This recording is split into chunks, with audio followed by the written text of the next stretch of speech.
আজ ৮ মার্চ আন্তর্জাতিক নারী দিবস। বিশ্বের অন্যান্য দেশের মতো বাংলাদেশেও নানা কর্মসূচির মধ্য দিয়ে পালিত হচ্ছে দিবসটি।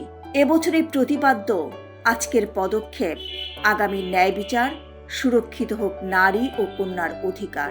নারীর অধিকার ও ন্যায় বিচার নিশ্চিত করা শুধু আইনের বিষয় নয়, এটি একটি সামাজিক ও মানবিক দায়িত্ব বলেই মনে করছেন সংশ্লিষ্টরা।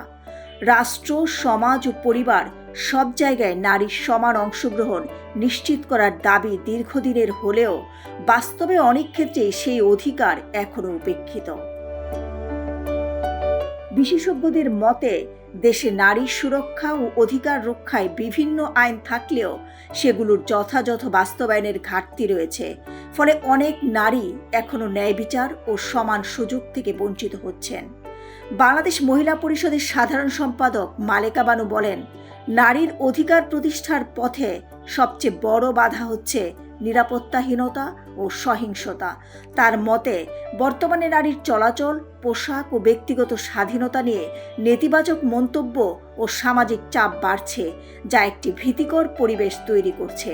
তিনি সংসদে নারীর প্রতিনিধিত্ব বাড়ানোর উপর গুরুত্ব দিয়ে বলেন, সরাসরি ও সংরক্ষিত আসনের মাধ্যমে অন্তত 1/3 নারী প্রতিনিধিত্ব নিশ্চিত করা প্রয়োজন।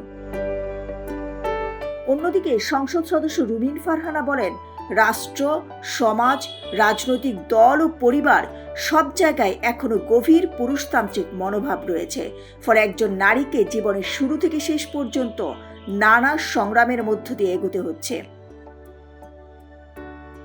নারী পক্ষের সদস্য শিরিন পারভিন হক বলেন, নারীর অধিকার শুধু আইনি বিষয় নয়, এটি নাগরিক হিসেবে মর্যাদা ও প্রাপ্যতার প্রশ্ন। তার মতে বিভিন্ন কমিশনের সুপারিশ বাস্তবায়ন হলে নারীর অগ্রযাত্রা আরও এগিয়ে যাবে। এদিকে দিবসটি উপলক্ষে দেওয়া বাণীতে প্রধানমন্ত্রী তারেক রহমান বলেন, একটি রাষ্ট্রের উন্নয়ন তখনই টেকসই হয় যখন নারীর শিক্ষা, স্বাস্থ্য, নিরাপত্তা ও রাজনৈতিক অংশগ্রহণ নিশ্চিত করা হয়। তিনি আরও বলেন, জনসংখ্যার প্রায় অর্ধেক নারী, তাই নারীদের রাষ্ট্র ও রাজনীতির মূলধারার বাইরে রেখে কোনো দেশের সামগ্রিক উন্নয়ন সম্ভব নয়। বিশেষজ্ঞদের মতে আইন প্রণয়নের পাশাপাশি সেগুলোর কার্যকর বাস্তবায়ন, সামাজিক সচেতনতা এবং রাজনৈতিক সদিচ্ছা থাকলেই নিশ্চিত হবে নারীর অধিকার, নিরাপত্তা ও মর্যাদা। দিলরুবা খান, ন্যাশনাল ডেস্ক, সোনালী নিউজ।